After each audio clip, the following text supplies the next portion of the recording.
नमस्कार. तर आपल्या परीक्षेच्या तयारीच्या शेवटच्या टप्प्यात आपण पोहोचलो असं म्हणायला हरकत नाही. आता फक्त रिव्हिजन बाकी आहे. तर आपल्या मागच्या लेक्चर्समधून अनेक डिमांड्स आले, कॉल्स आले की मॅम हे घ्या ते घ्या. सो त्या अनुषंगाने ज्या डिमांड्स होत्या, ज्या जास्त होत्या, जे टॉपिक्स जास्त लोकांना कठीण वाटत होते, तर आपण त्यावर फोकस करूया. सो आपण बेसिकली असे टॉपिक्स घेतलेत की ज्यावर खूप जास्त क्वेश्चन्स येत आहेत आणि डेफिनेटली क्वेश्चन्स येत आहेत. जर आपण ॲनालिसिस केलं मागच्या 7, 8, 9, 10 वर्षांचं, तर आपल्याला कळतं आहे की ह्या टॉपिक्सवर डेफिनेटली क्वेश्चन आहे. सो अशा टॉपिक्सवर आपण आता फोकस करतो आहे. आपण अजून एखादं लेक्चर बनवू की ज्यात आपण जे राहिलेलं ग्रामरचे टॉपिक्स असतील ते कवरअप करण्याचा ट्राय करू. सो जे कन्फ्युजिंग टॉपिक्स होते, जसं व्हॉईस आहे, डायरेक्ट इनडायरेक्ट स्पीच आहे, सो यामध्ये खूप कन्फ्युजन आहे आणि खूप विद्यार्थ्यांचं असं म्हणणं होतं की हे टॉपिक्स एकदा क्लिअर करून घ्या. सो आता आपण त्या सगळ्या मोस्ट डिमांडेड टॉपिक्सवरती वर्क करूया. सो डायरेक्ट इनडायरेक्ट आहे, आर्टिकलसुद्धा आहे. आर्टिकलसुद्धा खूप जणांना कठीण जात आहे. सो बघू आपण असे topics. And definitely at the end of the lecture तुम्हाला ते टॉपिक्स तर डेफिनेटली क्लिअर असतील. जे काही आहे समोर ते लिहून घ्या. कधी कधी असा एखादा पॉईंट येतो की हां, त्याने तुम्हाला कळून जातं की ओके बाबा ही ट्रिक आहे आणि ह्याने आपल्याला ओळखता येतं आहे उत्तर कसं काढायचं. सो ते लिहून घ्या. मी नेहमी तुम्हाला सांगत आले की लिहून ठेवा. आपण ऐकतो आणि सोडून देतो, कारण आपली मेमरी तशीच असते, शॉर्ट टर्म मेमरी. जर तुम्हाला लॉंग टर्मसाठी हवं असेल तर लिहून ठेवा. लिहिलेलं नंतर वाचता येतं. ठीक आहे. सो बघा, she said I am cutting the vegetables to convert the sentence into reported speech. आता बघा, एकदम स्टेप बाय स्टेप आन्सर काढूया आपण. शी सेड, ठीक आहे. सो शी सेडच राहणार आहे. शी सेज येणारच नाही. ठीक आहे. शी सेज नाही. शी सेड दॅट आहे. She said that I am cutting the vegetables. ती व्हेजिटेबल्स कट करत होती. सो तुम्ही सांगताना कसं बोलणार? आय एम बोलणार का? आयवाले गेले. She was cutting the vegetables. Simple आहे, काहीच डिफिकल्ट नाही आहे ह्यात. काय केलं आपण? शी सेड आहे, शी सेड आहे. कॉमाच्या जागी इथे कॉमा, त्याच्या जागी आपण काय घेतो? ऑलवेज दॅट घेतो. I am cutting, me cut करते का? ती मला बोलली की मी कट करते, मग मी सांगताना कसं सांगेल की ती कट करत होती? सो आयच्या जागी काय रिप्लेस होईल? She. And she was cutting the vegetables. So एकदम सिम्पल क्वेश्चन होता बघा. काही जास्त डोकं लावायची गरज नाही आहे. ओके, एक वोकॅबचं क्वेश्चन आलं आहे. Good wine needs no dash, 2 dash are better than 1. The game is not worth the dash. Do not put all your dash in one basket. So basically बघा, पुढे ऑप्शन्स काय? Eggs, bush, heads, candle. So 1 by 1 जाऊ आपण. Good wine needs no bush. 2 heads. The game is not worth the candle. Do not put all your eggs in one basket. आता 1 by 1 meaning समजून घ्या. Good wine needs no bush चा अर्थ असा आहे ना की जी व्यक्ती मुळातच चांगली असते किंवा जी गोष्ट मुळातच चांगली असते, जी क्रिया मुळातच चांगली असते, तिच्यासाठी तुम्हाला असं खूप गाजावाजा वगैरे करावं लागत नाही. अरे हे चांगलंच आहे, किती छान आहे बघा, किंवा हे असं असं आहे, अशी पब्लिसिटी किंवा असं एम्फसाइज त्या गोष्टीवर देण्याची गरजच नाही पडत. कारण जे चांगलं असतं ना ते समोर येतच. म्हणजे ज्याला आपण म्हणतो ना की जे सोनं आहे ते चमकणारच, त्या पद्धतीने येते की good wine needs no bush. म्हणजे जी गोष्ट चांगली आहे तिला तुम्ही अजून असं जास्त एम्फसाइज वगैरे करायची गरज नाही आहे. 2 heads are better than 1. Definitely ही पण आता वाक्यावरूनच तुम्हाला सेन्स येत असेल की एकापेक्षा ना, म्हणजे एकाने एखादं काम करण्यापेक्षा जर अजून एखादा माणूस असेल तर डेफिनेटली ते काम कसं होतं? जास्त चांगलं होतं. बघा तुम्ही साधं एखादं एसे जरी लिहत असाल तरी तुम्ही काय करता की तुमच्या फ्रेंडला बोलता, अरे मी या टॉपिकवर एसे लिहितोय, तुझं काय ओपिनियन आहे, किंवा मी हे लिहिलेलं आहे, तू काय सजेस्ट करशील. तर मग त्याचे ओपिनियन्स ॲड होतात. तुमच्या काही गोष्टी आहेत ज्या तो सजेस्ट करतो की हे असं असं चेंज करू शकतोस आणि बेटर बनतं, कळत आहे. सो एकापेक्षा दोघं जण आले तो एक से भले दो से भले तीन असं जे आपण म्हणतो ना, त्या पद्धतीने येते की एकानेच एखादं काम करण्यापेक्षा जर अजून एखादं मदतीला आलं ना तर ते काम जास्त इफेक्टिव्हली केलं जातं. त्याचा अर्थ आहे सो त्या अर्थाची ही फ्रेज आहे की 2 heads are better than 1. The game is not worth the candle. Not worth म्हणजे त्याची तेवढी लायकी नव्हती म्हणा, किंवा मग तो तेवढ्या क्षमतेचा नव्हता. म्हणजे जो काही गेम होता किंवा जी काही ती गोष्ट होती, ती गोष्ट कशी होती की तेवढ्या लायकीची नव्हती, तेवढ्या क्षमतेची नव्हती. म्हणजे सपोज एखादा प्रोग्राम आहे आणि त्याची खूप ॲडव्हर्टाइजमेंट केली जाते किंवा खूप प्रचार केला जातो की असा मोठा आलिशान प्रोग्राम आपण अरेंज करतोय आणि यायचं आहे आणि खूप मोठे लोक तिकडे हजर राहणार आहेत. आणि अशा वेळेस आपल्या अपेक्षा खूप जास्त असतात की हां तो प्रोग्राम असा असेल, एवढा ग्रँड असेल. बट ॲट द एंड जर बघाल ना त्या परफॉर्मन्सच्या दिवशी तर तो तेवढा व्यवस्थित झालेला नसतो. ठीक आहे, मग तेव्हा आपण काय म्हणतो की हां आपण विचार केला त्या मानाने तो तेवढा चांगला झाला नाही. So the game is not worth the candle. म्हणजे एखाद्या व्यक्तीकडून आपल्याला अपेक्षा असते की तो असं परफॉर्म करेल पण तसा नाही परफॉर्म झाला, तर म्हणजे त्या अपेक्षेचा नव्हता किंवा तो प्रोग्राम त्या लायकीचा नव्हता असं जेव्हा आपण म्हणतो तेव्हा म्हटलं जातं the game is not worth the candle. Do not put all your eggs one basket. आता ही जी म्हणेन ती सगळीकडेच लागू होते, बट इकॉनॉमिक्समध्ये जरा जास्त लागू होते. म्हणजे काय, सपोज तुमच्याकडे 1000 रुपये आहेत, ठीक आहे, तर एखादा हुशार माणूस काय करेल, त्या 1000 रुपयेचा ब्रेकअप करून ते छोट्या वेगवेगळ्या शेअर्समध्ये गुंतवेल. ठीक आहे, rather than to invest 1000 shares in one company. ठीक आहे. सो किंवा कुठलीही गोष्ट घ्या की तुमच्याकडे अचानक तुम्हाला कुठली तरी लॉटरी लागली किंवा एखादं इन्कम मिळालं आहे, रिटायरमेंटचं इन्कम मिळालं आहे, काहीतरी तुमच्या हातात आली आहे मोठी अमाऊंट आणि ती तुम्हाला इन्व्हेस्ट करायची. तर सगळी अमाऊंट कुठलाही हुशार माणूस एका ठिकाणी इन्व्हेस्ट नाही करणार. तो काय करेल, वेगवेगळ्या गोष्टींमध्ये ती इन्व्हेस्ट करेल. हां, भलेही एखाद्या गोष्टीला तो लार्ज पार्ट इन्व्हेस्ट करू शकेल, त्यातला मोर दॅन 50%, 60%, पण सगळ्याचं सगळं तो एका बास्केटमध्ये नाही इन्व्हेस्ट करणार. आणि हेच आयुष्यात सुद्धा असतं की तुम्ही एकाच गोष्टीमध्ये सगळा वेळ नाही देऊ शकत. आपला वेळ डिवायडेड असतो. जसं आपण आपलं काम करतो तसं आपल्याला रिक्रिएशनसुद्धा लागतं आहे. तुम्ही नुसतंच मौज मजा नाही करू शकत. ॲट अ सेम टाईम तुम्हाला काहीतरी कन्सिस्टंटली काम करणंसुद्धा गरजेचं असतं. ठीक आहे. सो हे आहे की do not put all your eggs one basket. हे कुठेतरी इकॉनॉमिक्सला किंवा फायनान्सला जास्त रिलेटेबल आहे. In the proverb dash is what handsome does. Okay, handsome is what handsome does, हे तुमचं करेक्ट आन्सर आहे. Handsome is what handsome does ह्याचा अर्थ की एखादी व्यक्ती कशी दिसते यापेक्षा ना तिचं कॅरेक्टर कसं आहे, तिचं बिहेवियर कसं आहे ना, हे जास्त मॅटर करतं. ठीक आहे. म्हणजे आपण काय करतो आजकाल, दिसण्याला महत्त्व देण्याचा ट्रेंड आजकाल जास्त सुरू आहे. ठीक आहे. सो हा ट्रेंड कुठेतरी चुकीचा आहे. म्हणजे काय तर handsome is what handsome does, म्हणजे जो कॅरेक्टरने चांगला आहे, जो बिहेवियरने चांगला आहे, जो कर्तृत्वाने चांगला आहे तो हँडसम. ठीक आहे. प्रोवर्बमध्ये सुद्धा काही लोकांचं असं होतं की प्रोव्हाइड करा की कळत नाही आहे, कारण खूप सारा कॉन्टेंट अवेलेबल आहे, नेमकं काय वाचावं काय नाही यात डाऊट आहे. तर त्यामुळे आपण प्रोवर्ब्ससुद्धा घेतलेले आहेत. नेक्स्ट बघा, which of the following alternatives is closer to the proverb expression blood is thicker than water. Blood is thicker than water ह्याचा अर्थ बघा की family relationships are stronger than relationships with other people.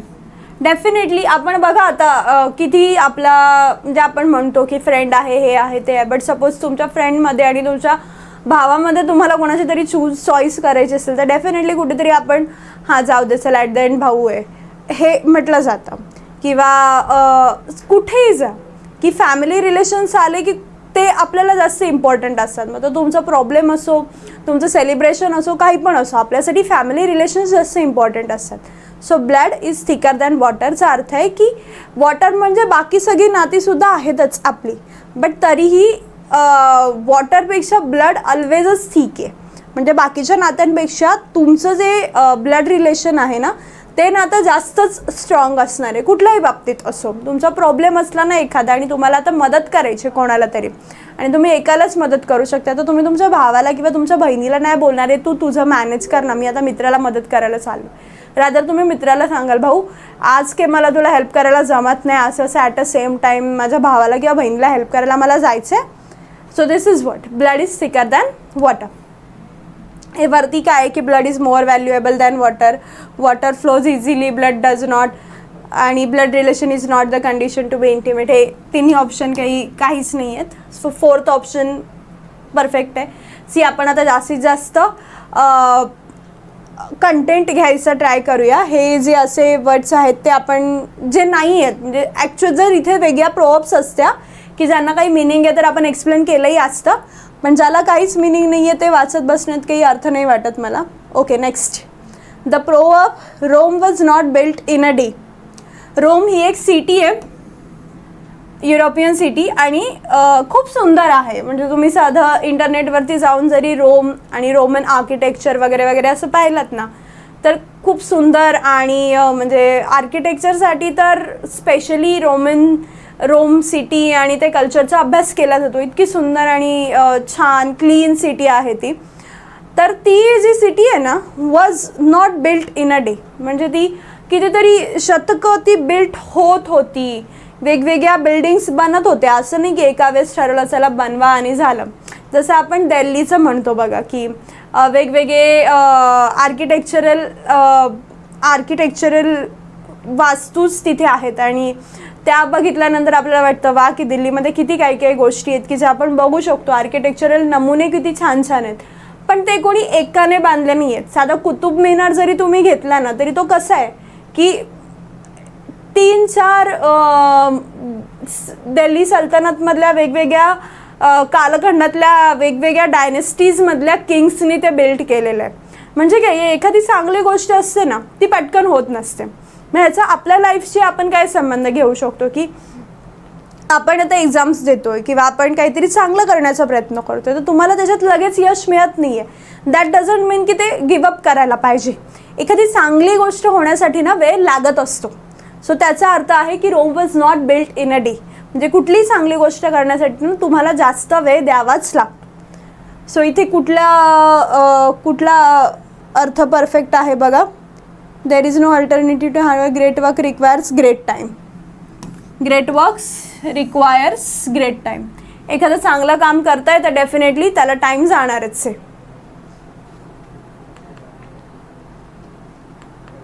What does the following proverb mean? Action speaks louder than words. Action जी आहे ती louder आहे स्पीकपेक्षा. म्हणजे बोलण्यापेक्षा तुमची कृती जास्त महत्त्वाची आहे. एक्झाम्पल आपण समजू शकतो की आपल्या आजूबाजूला खूप लोक असतात जे बोलतात अरे नाही उद्यापासून मी हे करणार आहे. सपोज एक्सरसाइज करायचं तर मी सकाळी उठून जाणार आहे बरं, पण त्यांची सकाळ झाली की त्यांची झोप पूर्ण झालेली नसते, त्यामुळे त्यांची सकाळ कधी होत नाही, ते एक्सरसाइजला कधी जात नाहीत. सो असं बोलण्यापेक्षा ना एखाद्याने समजा उठला आणि बोलला अरे नाही आज मी जाऊन आलो बरं का, तर ते इम्प्रेशन जास्त चांगलं असतं. किंवा ही एक सिंपल गोष्ट झाली. किंवा आपल्या लाईफमध्ये बघा आपण एखादी असे व्यक्ती असतात की जे लोक फक्त बोलतात ठीक आहे मी हे करेन मी ते करेन, बट ॲक्च्युअलमध्ये ते काहीच नाही करत.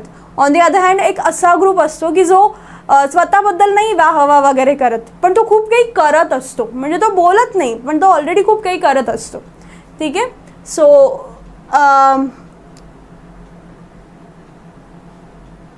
Better do than thinking much than talking much. Sorry, म्हणजे खूप बडबड करण्यापेक्षा ना की तुम्ही करा, बोलण्यापेक्षा करा.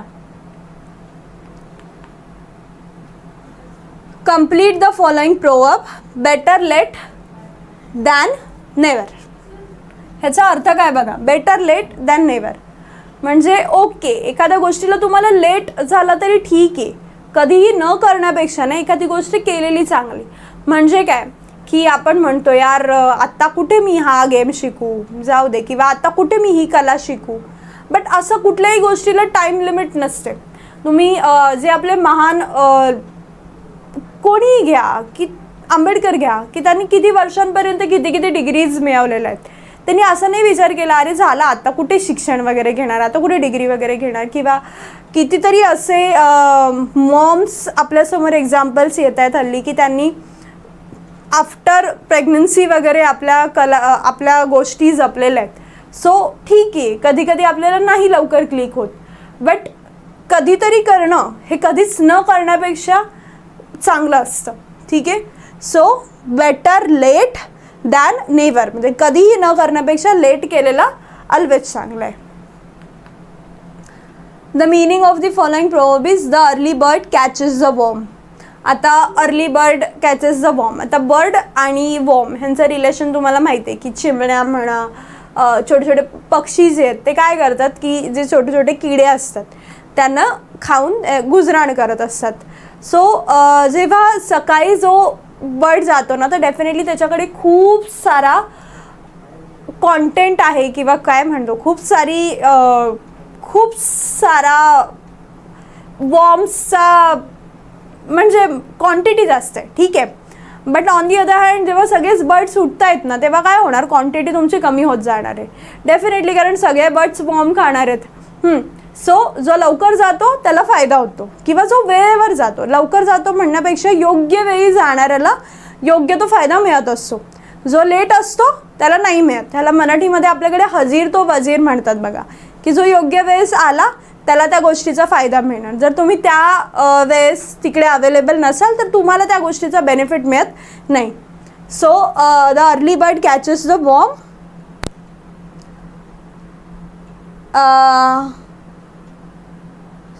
Yes. So who act promptly will have more opportunities available to them. की अपॉर्च्युनिटीज जास्त अवेलेबल असतात जो योग्य ते काम करतो. Early sleep early get up, one who wakes up early get worm वगैरे वगैरे असं काही नाही आहे. ह्याचा आन्सर येणार आहे third. Fill in the blank with appropriate proverb. Where there is a will there is a way. म्हणजे जिथे इच्छा तिथे मार्ग. विल म्हणजे इच्छा, वे म्हणजे मार्ग. म्हणजे किती प्रॉब्लेम्स असोत, जर तुमची इच्छा असेल तर मार्ग निघणार. A bad workman always blames his tool. तर हे काय आहे, ही प्रोवर्ब आहे. ठीक आहे. सो ह्याचा अर्थ काय माहिती आहे का, की जो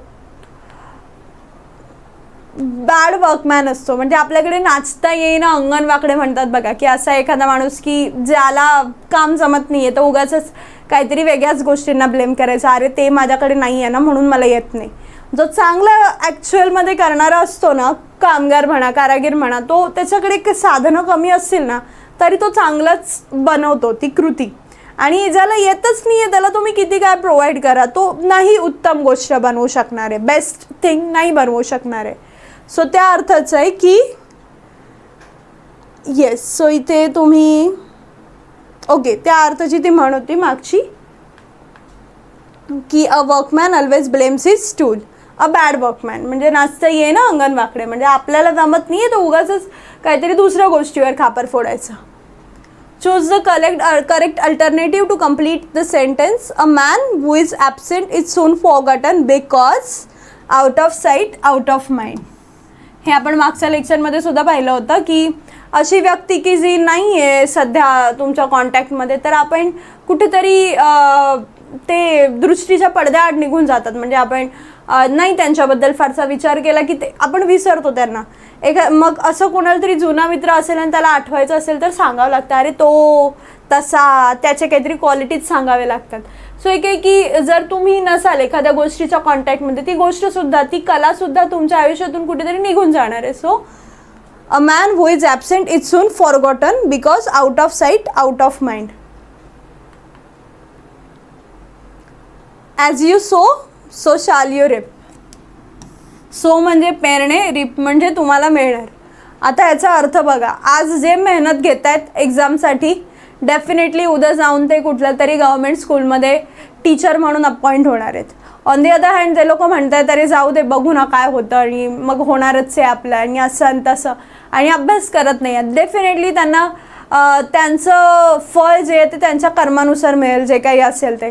सो आपण काय करायचं याचं म्हणजे आपण मराठीत म्हणतो ना, जैसे जैसे कर्म तैसे फळ देतो ईश्वर, त्या टाईप की जो आज मेहनत घेतोय डेफिनेटली त्याला उद्या जाऊन त्याचं फळ मिळणार आहे. जसे तुमच्यासारखे शिक्षक आहेत की जे खूप मन लावून व्यवस्थित ह्या परीक्षेची तयारी करतात, डेफिनेटली जेव्हा रिझल्ट लागेल त्यावेळेस तुमचीच नावं लिस्टमध्ये असणार आहेत आणि तुम्ही स्कूलमध्ये अपॉइंट होणार आहात. सो त्या अर्थाची ही प्रोवर्ब आहे की as you sow so shall you reap. Choose the correct option to complete the sentence given. The tree struck. Okay, हे आर्टिकल सुरू झाल्या. आता वोकॅब संपलं, आता ग्रामरवर फोकस करायचे. आय नो वोकॅब ऐकायला खूप छान वगैरे वाटतं, बट अगेन ग्रामर आपल्यासाठी जास्त इम्पॉर्टंट आहे. ए अँड द खूपदा असं वाटतं अरे माहिती आहे ना, ए म्हणजे काय, एक वस्तू असेल तर ए वापरायचं, ए ई आय ओ यू असेल तर ॲन वापरायचं, आणि जर ती वस्तू माहिती असेल तर द वापरायचं. तर तेवढंच नसतं आर्टिकलमध्ये, आणि आर्टिकलवरती कंटिन्यू क्वेश्चन आहे टी ई टीला, त्यामुळे आर्टिकलचा टॉपिक नीट बघून घ्या. 3 सेक्शन करा, ए अँड द, ठीक आहे, एका लॉंग A4 बुकमध्ये, आणि त्या पेजवरती लिहून घ्या की ए कुठे कुठे येतो, ॲन कुठे कुठे येतो, द कुठे कुठे येतो. आपल्याला असं बरंचसं वाटतं की हां चल मला माहिती आहे ॲन कुठे येणार, ठीक आहे, आणि युनिव्हर्सिटी आलं तरी ॲन लिहून येता तुम्ही, का तर यू आला, पण तो रॉंग आहे ना, तिकडे युनिव्हर्सिटी यायला पाहिजे. काय यायला पाहिजे ते आपण बघू, पण मग ह्या गोष्टी क्लिअर करून घेत चला एक्झामच्या आधी. ह्या अशा छोट्या छोट्या मिस्टेक्स नको, म्हणजे मेहनत घेतली आहे ना तर तुमचं नाव येऊ द्या लिस्टमध्ये. The tree struck dash root in earth. आता अर्थ आहे तर आपल्याला माहिती आहे अर्थच्या आधी आपण ऑलवेज काय वापरतो, द वापरतो, ठीक आहे. तर 2 ठिकाणी द आहे, 3 ठिकाणी आहे, ओके, त्यामुळे हा ऑप्शन तर गेला. आता इथे काय येईल, the tree struck a root, the tree struck the root की the tree struck root in the earth. आता बघा हे काय आहे ना, ही प्रोवर्ब आहे, स्ट्रक रूट फ्रेज आहे सॉरी, आणि ह्या स्ट्रक रूटमध्ये ना कुठलंच आर्टिकल येत नाही, म्हणजे struck a root, struck the root, हे असं काही नसतं. स्ट्रक रूट हेच आहे, म्हणजे नो आर्टिकल. सो इथे आर्टिकल येणार नाही, आणि अर्थच्या आधी तर तुम्हाला माहिती आहे आपण द यूज करतो, the earth always. So the tree struck root in the earth असं तुमचा आन्सर असेल. सो इथे काय केलं, तुमचा फर्स्ट ऑप्शन तुम्हाला मिळाला. म्हणजे बघा बेसिकली तुम्हाला असं करायचं आहे, ए अँड द, आणि खाली नो आर्टिकल किंवा 0 आर्टिकल लिहू शकता. सॉरी. सो 0 आर्टिकलमध्ये तुम्हाला काय करायचं आहे, अशा गोष्टी लिहायच्या आहेत की ज्या पुढे आर्टिकल येत नाही, जसे की फ्रेजेस. अशा खूप साऱ्या फ्रेजेस आहेत की ज्यांच्यामध्ये आर्टिकल्स नसतात. So phrases with no article त्या लिहून काढायच्या, आणि जर त्या एक्झामला आलं तर तुम्हाला कळलं पाहिजे नाही तिथे त्या फ्रेजेस येणार नाही आहेत, तिकडे आर्टिकल येणार नाही आहे, कारण त्या फ्रेजमध्ये आर्टिकल असायचं. स्ट्रक रूट ही स्ट्रक रूट म्हणूनच येते, struck a root, struck the root असं काही येत नाही. He is dash painter of the day. He is, आता एकच माणूस आहे, ही इज. आता हे सिम्पल आहे, इथे काय येणार उत्तर, अ येणार, का कारण तुम्हाला माहिती आहे एकच माणूस आहे. He is a painter of the day. I gave the beggar 1 RuPay coin. आता लास्टला बघा 1 रुपी कॉईनबद्दल म्हटलं आहे त्यांनी. आता कॉईन कसं आहे, त्यांनी कॉईन्स म्हटलं का, नाही, त्यांनी कॉईन म्हटलं आहे, म्हणजे अगेन तो काय आहे, सिंग्युलर आहे. सिंग्युलर आहे म्हणजे एकच आहे. सो अ येणार इथे पण. I gave the beggar a 1 RuPay coin. Okay. Dash book you want is out of print. This is dash best book of the elementary chemistry. Okay. हां, आता ए बघा, बुक जे तुला पाहिजे ते आउट ऑफ प्रिंट आहे. सो इथे बुकला कुठेतरी डेफिनेट करण्याचा, निश्चित करण्याचा प्रयत्न केला आहे की ते पुस्तक जे तुला हवं आहे ना ते आउट ऑफ प्रिंट आहे. आणि आपल्याला माहिती आहे जर तुम्हाला एखादी वस्तू निश्चितपणे माहिती आहे, ठामपणे माहिती आहे की ती तीच वस्तू आहे, तर आपण काय करतो, तिकडे द यूज करतो. सो 2 ऑप्शन राहिले, हे 2 तर गेले. बघा असे 2 ऑप्शन आले ना, एलिमिनेशनला इझी पडतं बरं. आता तिकडे काय राहतं, एक तर अ राहतोय किंवा द राहतोय. So this is a best book of the elementary chemistry or this is the best book of the elementary chemistry. आता इथे काय करणार, कमेंट करा बघू किती जणांना माहिती आहे इकडे अ येईल की द येईल. सो इथे बेसिकली रूल लिहून घ्या द मध्ये. सुपरलेटिव्ह डिग्री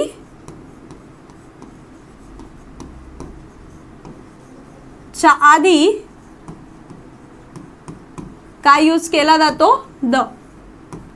आता हे बघा गुड काय आहे, good, better, best, positive, comparative, superlative. So superlative degree आली आहे आणि आपल्याला माहिती आहे सुपरलेटिव्ह डिग्रीच्या आधी आपण ऑलवेज काय यूज करतो, द यूज करतो. सो दोन्हीकडे द यूज होईल, पण दोन्हीकडे त्याचं रोल वेगळे आहे. इकडे द बुक येतं आहे कारण ते बुक डेफिनेट केलेलं आहे, द बुक यू वॉन्ट, ठीक आहे. आणि दुसऱ्यामध्ये त्यांनी मेन्शन केलं आहे द कारण बेस्ट सुपरलेटिव्ह डिग्री आली. सो 2 रिझन तुम्हाला दचे मिळाले, 0 आर्टिकलचं मिळालं. एचं आपण बघितलं की सिंगल गोष्ट आहे म्हणून. Get dash pound of sugar from dash nearest grocer. Get a येणार, ठीक आहे. सो इथे अ आहे, इथे अ आहे, हे 2 ऑप्शन तर गेले. Get a pound of sugar from nearer nearest. अगर नियरेस्ट आलंय बघा, नियरेस्ट. सो इथे काय येणार, द येणार. का, कारण आत्ताच मी तुम्हाला सुपरलेटिव्हचा फॉर्म्युला सांगितलं. जर सुपरलेटिव्ह डिग्री असेल तर तिकडे काय येतो, डेफिनेटली दच येतो, डेफिनेटली दच येतो. मग मॅम कंपॅरेटिव्हला येत नाही का, बघू आपण कंपॅरेटिव्हचं सुद्धा. त्याच्यात आहेत काही एक्सेप्शन्स आहेत आणि काही गोष्टी आहेत की ज्यावेळेस द यूज केला जातो, बट सुपरलेटिव्हला ऑलवेज द येतो. सो गेट, हा आता इथे अ का आला, पाऊंड काय करन्सी आहे. सो करन्सीच्या आधी अ लागतो, ठीक आहे. सो हे ॲडिशन करत चला तुमच्या नोटबुकमध्ये. अ आहे तिकडे करन्सी, करन्सी असेल तर तुम्हाला अच यूज करायचं आहे. सुपरलेटिव्ह डिग्री आहे त्यामुळे द यूज करायचं आहे. सो डेफिनेटली तुमचा असणारे आन्सर्स ऑप्शन नंबर 2.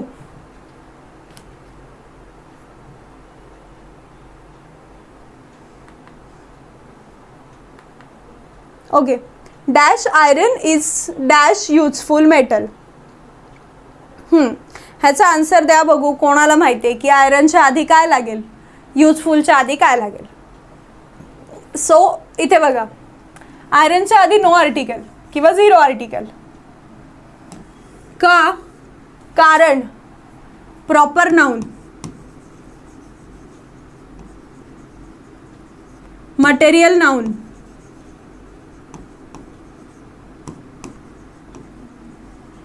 यांच्या आधी कधीच आर्टिकल यूज होत नाही, ठीक आहे.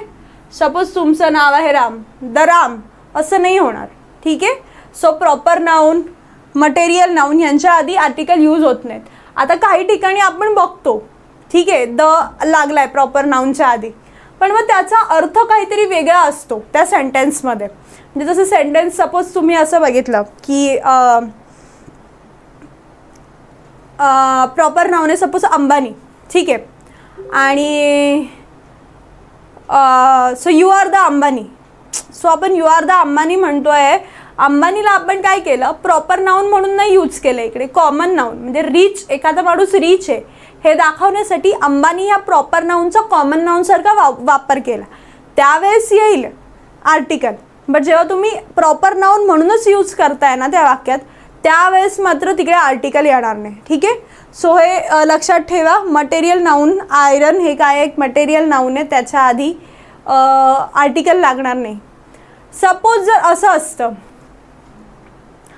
The iron from Chhattisgarh's mine is of best quality, तर कुठेतरी आर्टिकल लागेल. ठीक आहे, कारण तिकडे डेफिनेट करण्याचा प्रयत्न केला आहे कुठला आहे काय आहे, पण इथे फक्त साधी इन्फॉर्मेशन दिली आहे. तर साधी इन्फॉर्मेशन दिली तर होत नाही. आणि अगेन एवढं डीप जाण्याची गरज नाही आहे. सध्यापुरतं तुम्ही इतकं लक्षात ठेवा की मटेरियल नाऊन असेल तर तिकडे आर्टिकल लागणार नाही. बट जर तो पुढे जाऊन काहीतरी एक्स्ट्राची इन्फॉर्मेशन देतोय त्याच्याबद्दल तर मात्र विचार करून उत्तर द्या. He goes to dash university every morning. आता इथे खूप जण काय करतात माहिती आहे का, आम्हाला शाळेत शिकवलं आहे AEIO यू असेल की ॲन यूज करा. यू आहे, अरे वा ॲन आला. ज्यांनी ॲन केला त्यांचं उत्तर चुकलं आहे. कारण बघा, नीट ऐकून घ्या. इथे युनिव्हर्सिटी आहे ना, मराठीत लिहून बघा. युनिव्हर्सिटी यू येतो यू. ठीक आहे, आणि आपल्या स्वरांमध्ये अ आ इ ई उ ऊ ए ऐ ओ औ अम आहा ऊर रूर लू या कुठेही तुम्हाला य दिसला का? ह्याची सुरुवात कशाने होते? यने होते. आणि य हा स्वर आहे का? नाही, व्यंजन आहे. व्यंजनाच्या आधी आपण ॲन लावतो का? नाही. सो नेहमी लक्षात ठेवा की ते तुमचं लेटर ठीक आहे, ते एका लेवलपर्यंत आपण लेटर बघून आर्टिकल ठरवत होतो, ते ठीक आहे. पण आत्ता ती वेळ नाही आहे की लेटर बघून आर्टिकल ठरवायची. आता तुम्ही प्रनाउन्सिएशन बघायचं आहे. युनिव्हर्सिटी प्रनाउन्सिएशन काय आहे? य. येणार का? नाही. On the other hand suppose MA आहे. MA आहे. सो MA लिहिताना ए जो आहे ना, एमचा फुल फॉर्म जरी तो एम लेटर आला आहे तो वॉवल नाही आहे, तो कॉन्सोनंट आहे. ठीक आहे, सो तुम्ही तुमचा रूल वापराल तर इकडे MA येईल. बट लिहिताना आपण MA लिहितो. का माहिती आहे का? एमचा उच्चार बघा, ए, आणि ए आपल्या स्वरामध्ये आहे. सो प्रनाउन्सिएशनवरून डिसाईड करा. सो ह्याचं उत्तर असणार आहे अ युनिव्हर्सिटी. ॲन नाही, a university. I purchased dash one way ticket from Miraj to Mumbai. One way ticket आहे. ठीक आहे, तिकीट्स नाही आहे, एक तिकीट आहे. Again a. Correct use of article. A Telugu, the Telugu, Telugu, an Telugu. An Telugu तर कोणी एलिमिनेट करेल. ठीक आहे, काय एवढंच बघते मी, कारण त्यांनी सरळ सरळ सांगितलं आर्टिकलचा यूज बघा. सो पुढे चेक करण्याची काही गरज नाही आहे, हे एवढा पार्ट चेक करा. आता इथे ज्यांना माहिती आहे की लँग्वेजच्या आधी आर्टिकल लागत नाही, कुठली लँग्वेज असो, मराठी, हिंदी, इंग्लिश, कुठली पण, स्पॅनिश, जर्मन, जॅपनीज, फ्रेंच, कुठली पण लँग्वेज असो, लँग्वेजच्या आधी आर्टिकल लागत नाही. ठीक आहे, सो उत्तर येणार Telugu is spoken in Andhra Pradesh. आता कधी कधी the Marathi are very brave. ठीक आहे, मग इथे तुम्ही म्हणता द मराठी आर व्हेरी ब्रेव्हचा अर्थ काय? तर इथे द मराठी म्हणजे संपूर्ण मराठी बोलणाऱ्या लोकांचा समूह.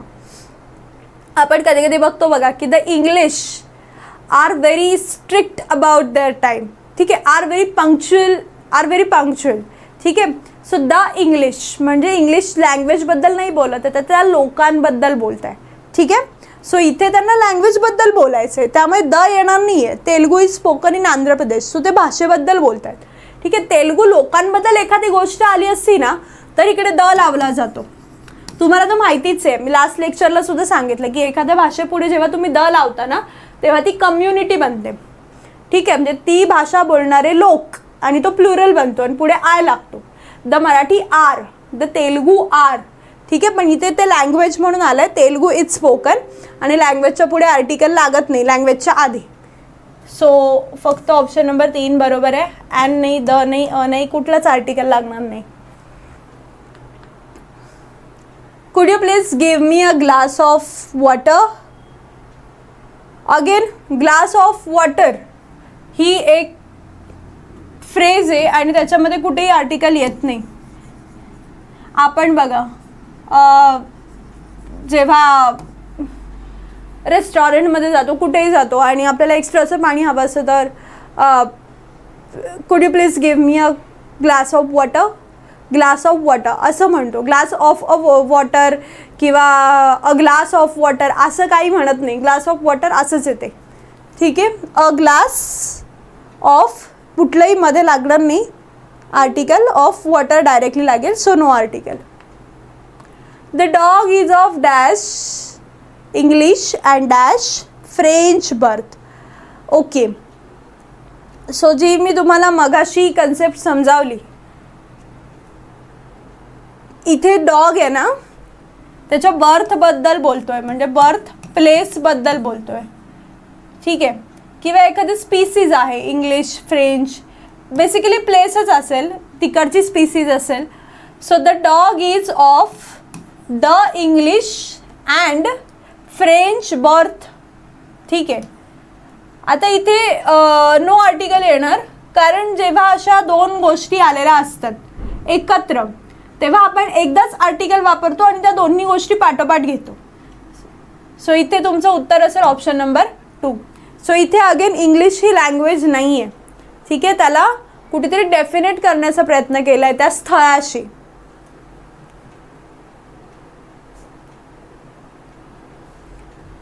ठीक आहे. What dash excellent speech he made. आता एक्सिलेंट अगेन ई दिसला म्हणून ॲन मारायची घाई करू नका. एक्सिलेंटला बोलून बघा. ए आला का तुमच्या स्वरामध्ये? येस. मग इथे काय येणार? What an excellent speech he made. Choose the correct alternative to fill in the blank. I have dash 1 rupee note. Note आहे म्हणजे I have a 1 rupee note. Ganges is a river. We had a picnic. So second तर definitely B definitely बरोबर आहे. Had a picnic हे ह्या phrases असतात, जसं की हॅव अ नाईस डे. आपण बोलतो बघा सकाळी सकाळी कोण भेटलं आणि आता आपलं बोलून झालं आणि आता तो त्याच्या मार्गाला जाणार आहे, आपण आपल्या मार्गाला जाणार आहे, तर आपण बोलतो ओके चलो bye, have a nice day. ठीक आहे. हॅव अ गुड डे असं आपण बोलतो, एखाद्याला विश करतो आणि आपण निघतो. सो या फ्रेजेस आहेत. Have a nice day, have a किंवा कोणी आपल्याकडे आलं तर आपण बोलतो हॅव अ टी प्लीज. हां, हॅव अ लंच. सो हे हॅव अच्या फ्रेजेसमध्ये अ लागलेला असतो आणि त्या फ्रेजेस तसेच असतात. सो हॅड अ पिकनिक हे बरोबर आहे. इथे काय चुकले? एमध्ये काय मिस्टेक आहे की मी मागच्या वेळेस जेव्हा तुम्हाला हिमालय शिकवलं होतं बघा, द हिमालय लागतं, पण द माउंट एव्हरेस्ट किंवा द K2 नाही होत. आता तो K2 माउंट एव्हरेस्टला जरा बाजूला ठेवा. हिमालयाबद्दल मी काय सांगितलं होतं की कुठलंही आयलँड आहे, कुठलाही देश आहे, देश नाही सॉरी, कुठलाही समूह मिळून बनलेला देश आहे, जसे की USA, तो वेगवेगळे समूह मिळून बनलेला देश आहे. द इंडिया नाही होता, इंडियाच राहतो. ठीक आहे. इंडियाच्या आधी काही आर्टिकल लागत नाही, पण USAच्या आधी द लागतो, कारण USA कसा बनला आहे, वेगवेगळ्या राज्य एकत्र येऊन बनला आहे. सो तो संघ आहे. ठीक आहे. सो द USA होतो, पण द इंडिया असं नाही होत. India is my country, the India is my country असं आपण म्हणत नाही. सो ही एक गोष्ट लक्षात ठेवा, पण द USA असतं. ठीक आहे. त्यानंतर इथे आता तुम्हाला सांगण्याचा मी हा प्रयत्न करते की जसं हिमालयाच्या आधी द लागतं कुठल्याही जॉग्राफिकल गोष्टीला जेव्हा आपण मेन्शन करत असतो ना, मग नदी असेल, तलाव असेल किंवा तुमचं एखादा पर्वत असेल, पर्वत म्हटला मी, शिखर नाही, शिखरांच्या आधी लागत नाही. शिखरांच्या आधी K2 माउंट एव्हरेस्ट ह्याच्या आधी तुमचा आर्टिकल लागत नाही, पण पर्वत आहे, नदी आहे. आता गँगेस ही काय आहे? रिव्हर. गंगाला गँगेस म्हटलं जातं. सो गँगेसच्या आधी काय लागणार? द लागणार. सो इथे आर्टिकल हवा होता, पण आर्टिकल नाही आहे. ठीक आहे. बघताना हे बरोबर वाटू शकतं, पण ह्या छोट्या छोट्या गोष्टी आहेत ज्या मी तुम्हाला पुन्हा पुन्हा सांगते. जर आता आर्टिकलवर क्वेश्चन आला ना तर आपल्यापैकी कोणाचंच तो चुकता कामा नाही, कारण ऑलमोस्ट सगळे रूल्स आपण कव्हर केलेले आहेत. ठीक आहे. सो याचं उत्तर काय येईल? So which of the sentence is correct? Only B.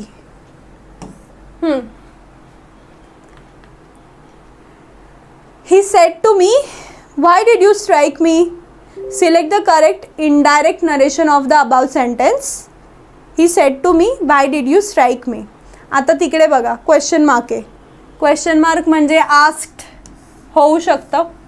So सेडला जरा बाजूला ठेवूया. आजच्या क्वेश्चनला बघूया आपण. He asked me why did you, म्हणजे ती त्याला म्हणत होता बरोबर मीला, की व्हाय ही सेड टू मी, मला म्हणाला की why did you strike me, तू मला स्ट्राईक का झाला. Why did I strike him. So direct indirect आहे right. So why did I strike him.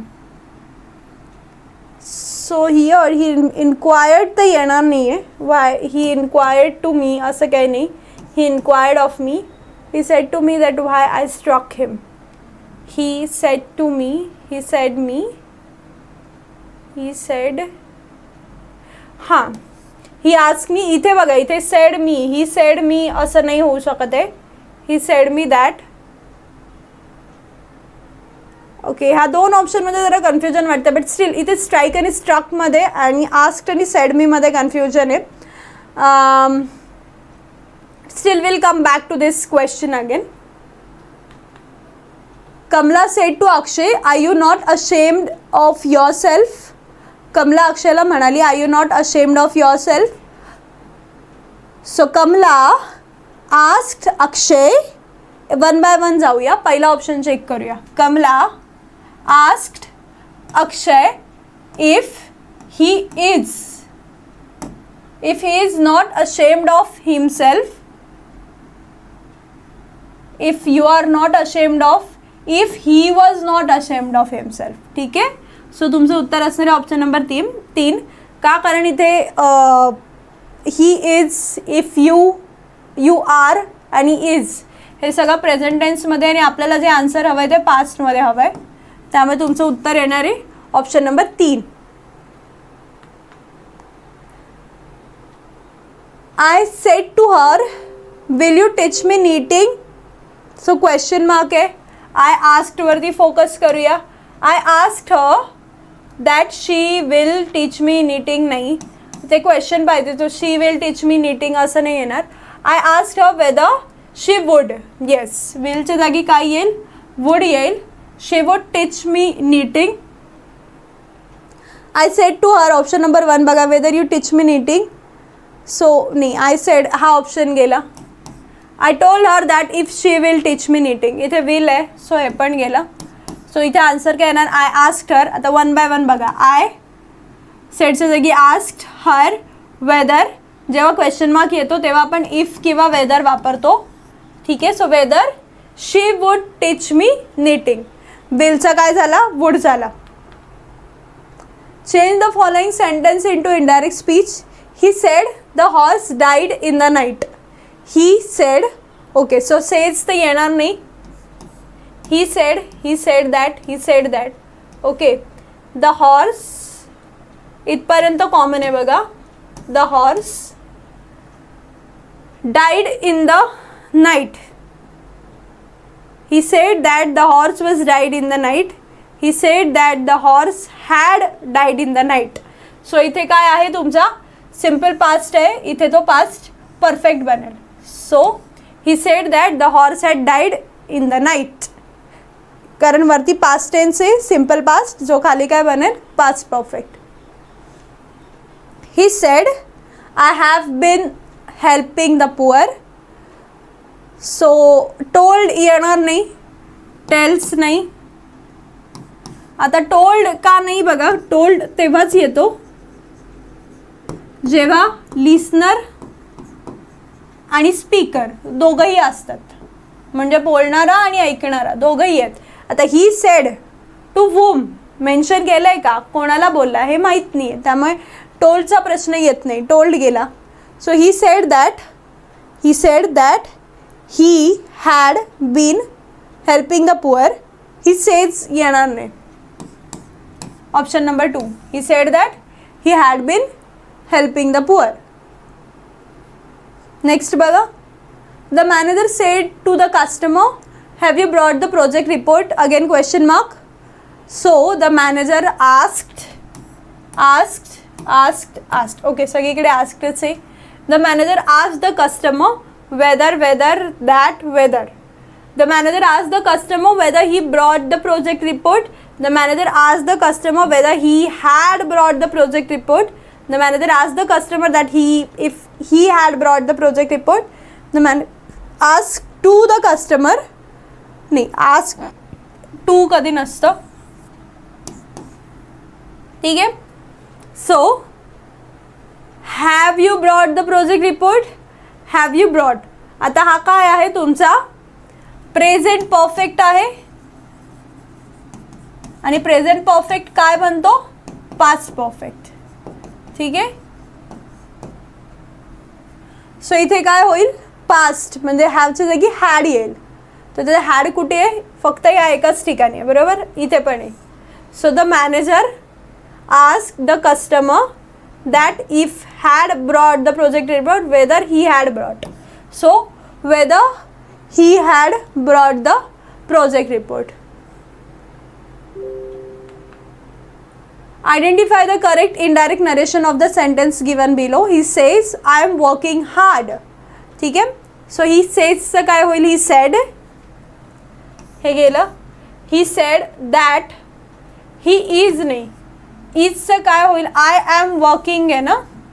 So I am working very hard. So he was working very hard. So he said that, आयच्या जागी काय होईल, ही, कारण तो त्याच्याबद्दल बोलत होता, आता आपण बोलतोय त्याच्याबद्दल. So he was working hard.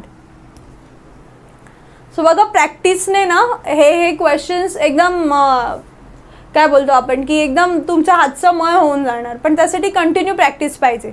जसे आता आपण खूप क्वेश्चन्स घेतले आणि ज्यामुळे तुमची क्लॅरिटी होते, पुन्हा कदाचित त्या टॉपिक्सला हात लावायची गरज नाही पडणार. Next, Albert Camus was dash European genius.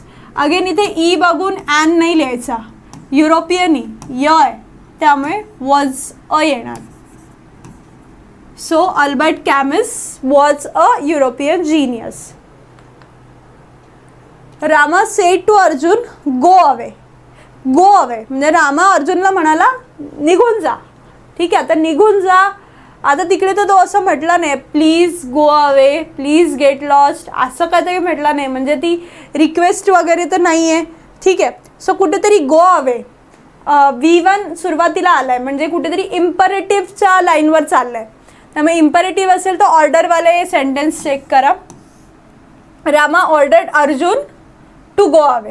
Yes, इम्परेटिव्हमध्ये काय होतं, टू लागतं, तर शुड येणार नाही, त्यामुळे हा ऑप्शन गेला, हे दोघं गेले ऑलरेडी. आता इथे बघा, Rama ordered Arjun to go away. Always keep in mind, इम्परेटिव्हमध्ये ना ऑर्डर्ड लागतो आणि पुढे ना टू गो लागतो, म्हणजे टू गो, टू कम, वर्बच्या आधी टू लागतो. सो दिस इज की हां, असं तुम्ही फाइंड आउट करू शकता answer. The accused said, Sir, I am innocent. Which one of the following sentence changes the sentence above into indirect speech? So, indirect speech करायचे. The accused, Sir, I am innocent. म्हणजे बघा तो एकदम असं काय बोलतो आपण की Sir, I am innocent म्हणजे असं रिक्वेस्ट करून बोललाय कुठेतरी. सो द accused told, कोणाला बोलला माहीत नाही आहे, त्यामुळे टोल्ड येऊच शकत नाही. The accused said that he was innocent. The accused pleaded, so pleaded कुठेतरी जास्त योग्य वाटते. The accused pleaded not innocent, नाही, अक्यूज प्लीडेड नॉट इनोसेंट ह्याला अर्थच लागत नाही, ह्याच्यापेक्षा हे जास्त योग्य आहे. बघा, द अक्यूज प्लीडेड आहे ना इथे, pleaded that he was innocent. So option number 3. So वाक्याचं सेन्स समजून घ्यायचा प्रयत्न करा की सर आय एम इनोसेंट, मग अशी होता गो अवे. गो अवे म्हटल्यावर तो ऑर्डर असणार आहे, ठीक आहे. इथे तो सर म्हणून बोलतोय की सर आय एम इनोसेंट, ठीक आहे. सो इथे कुठेतरी ते असं विनवणी करण्याच्या लाईनवरती जात आहे. सो तो सेन्स समजून घेतला पाहिजे. Put the sentence in indirect speech. He said, Bravo, you have done well. ते IPL मध्ये वगैरे खूप असं ते DJ ब्रॅवो वगैरे म्हणजे सेलिब्रेशन झालं की ब्रॅवो म्हणायचे. तर तो ब्रॅवो म्हणजे काय, तो एक इंग्लिश टर्म आहे सेलिब्रेशनसाठीचा, की आपल्याकडे म्हणजे हुर्रे वगैरे कसं म्हणतात त्या टाईप ब्रॅवो एक टर्म आहे की जिथे आपण खुश झालं की ब्रॅवो असं म्हणतो. तर तो आपला ब्रॅवो म्हणजे तो क्रिकेटर ब्रॅवो नाही आहे. इथे ब्रॅवोचा अर्थ असतो की खुश झाल्यावरती एक टर्म आहे आनंद एक्सप्रेस करण्याची. सो इथे एकतर एक्सक्लेम्ड येऊ शकतं का, कारण एक्सक्लेमेशन मार्क आहे.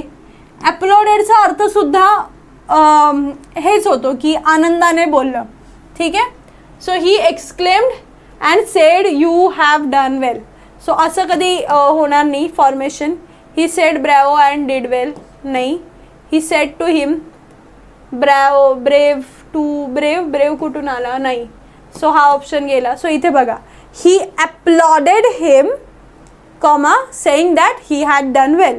सो इथे हॅव आहे, हॅवचं हॅड झालं. परफेक्ट. ठीक आहे. प्रेझेंट परफेक्टचं पास्ट परफेक्ट झालं. ओके. ॲप्लॉडेडचा अर्थ तेच होतो की खुश झाला वगैरे, आणि तो म्हणजे पॉझिटिव्ह रिमार्क आहे.